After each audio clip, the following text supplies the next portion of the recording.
தோணுனப்பெல்லாம் நான் அதை வந்து அப்பவே சொல்லியிருக்கேன். I have shown regret for that. ஒரே ஒரு விஷயம், நான் இது வரைக்கும் ஒரு ஆள் கிட்ட அதுக்கு சாரி அப்படின்னு சொன்னதே இல்லை ஒரு நிகழ்வுக்காக. அப்படின்னா தீபக் ப்ரோக்கு குண்டு கொடுத்தது.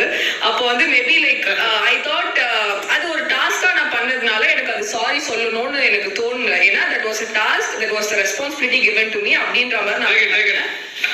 பட் ஆனா இப்போ ஆஃப்டர் 85 days நான் யோசிக்கும் பொழுது I am feeling sorry that he was in that position அப்படின்றதுனால I want to show my regret that I'm also feeling the same. நான் வந்து மேபி அந்த டாஸ்க்குக்காக பண்ணதை தாண்டியும் I am feeling sorry for him. அப்படி அவர் அந்த வீக்ல லோவா இருந்ததுக்காக அப்படின்றதுனால I'm telling that for Deepak. Thank you நான் சொல்லணும்னா ஐ டெல் டு ஜாக்லின். ஏன்னா இந்த வீட்டுல சாட்சனா போனப்போ இந்த வீட்டுல பேசுனது எனக்கு ரொம்ப கொஞ்சம் ஆட்கள் தான் வந்துட்டு இந்த வீட்டுல என் கூட பேசிட்டு இருந்தாங்க. கொஞ்சம் ஆட்கள் கூட இல்ல, ஒரு 2-3 பேர் தான் பேசிட்டு இருந்தாங்க.